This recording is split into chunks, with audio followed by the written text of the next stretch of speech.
So we were invited by the Sons of the American Revolution as the descendant regiment of the 16th Light Dragoons who fought here to come and partake in this and visit some of the sites, visit the battlefields of Trenton and Princeton, and get an understanding of what our ancestor regiments did in the campaign and the interactions that they had. So the offer was extended to our regiment from the Sons of the American Revolution a number of months ago to allow 3 officers to come out and watch the reenactment that we've just seen today of the Battle of Princeton.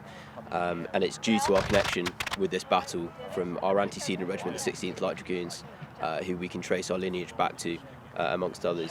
And it was a real privilege today to go and see what happened here between our 2 nations and from our ancestor regiment. Having the opportunity to come visit and partake and remember this significant piece of history has been really interesting and a privilege. It's a really important connection, and it's a connection that runs very deep. I mean, the reason we've got scarlet forage caps is from the 16th Light Dragoons, who then became known as the 16th Lancers, the Scarlet Lancers. So the red coats that were on this battlefield are in our uniforms today with the red forage caps. But it is very important to understand, certainly as serving soldiers, your kind of lineage and where you've come from in terms of what the values that you represent, and it's opportunities like that that give us the ability to do that. There is something that really brings our 2 nations together, and being able to remember that and live it for real has been probably the utmost takeaway from this trip. I think it's really important, and as serving officers, one of the things that we find very valuable is going onto a piece of ground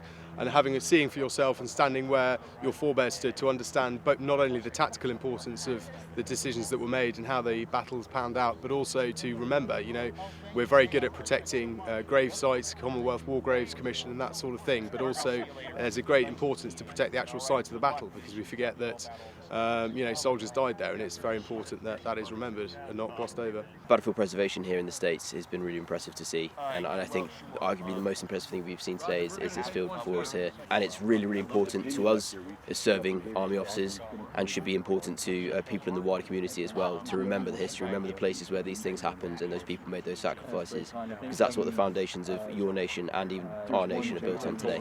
With regards to the battlefield and preservation, Britain, we've got loads of history, and something I absolutely love. I'm a classicist at heart, so ancient history, but yeah, coming in able to see these battlefields as they are. In this one, you can see the field out there. It's all out as it is. You can get a real good picture of it, and I've been able to understand some of the details, the tactical details of living this reenactment, particularly the time. There are constrictions of time during the battle that Washington faced, and having to get up to Princeton and sort of really seeing that in the detail has been a true boon. That's a very good question. It depends on the curriculum. So different schools have different curriculums, but this is quite a short part of what is a very long history. So we in the UK, it's not glossed over as such, but it's not gone into as a huge amount of detail. What a lot of the British schooling teaches on is UK foreign policy around the world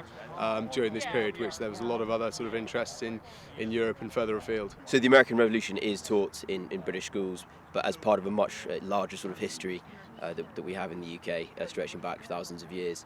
It's not missed out. The facts are all there, and we effectively learn that the Americans at the time fought and successfully gained their independence against British and colonial forces.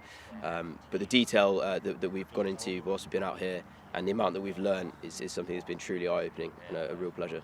So we're here serving as serving officers from the British Army in a regiment called the Royal Lancers, which is our antecedent regiment, the 16th Light Dragoons, fought here and also up in Princeton. We're an armoured cavalry regiment based in Catterick Garrison, North Yorkshire, and we are primarily reconnaissance soldiers. So the role that we conduct on the battlefield has changed very little, although we've swapped the horses for faster and more agile vehicles in this day and age. The 16th Light Dragoons were raised as light cavalry regiment, and that was considered cheaper and better suited to vedette, recce, scout, flank and covering actions. During the conflict, the regiment did its fair share of this. On the 4th of August 1759, Colonel Burgoyne was appointed the CEO of the newly founded 16th Light Dragoons. So it was a very young regiment when this conflict took place. And I've got a quote here from when he signed the original recruiting poster. And it said, "You will be mounted on the finest horses. Your society will be courted. You'll be admired by the fair. Young men out of employment or uncomfortable, enlist now. And those young men did, and they came out here and they served their country with distinction.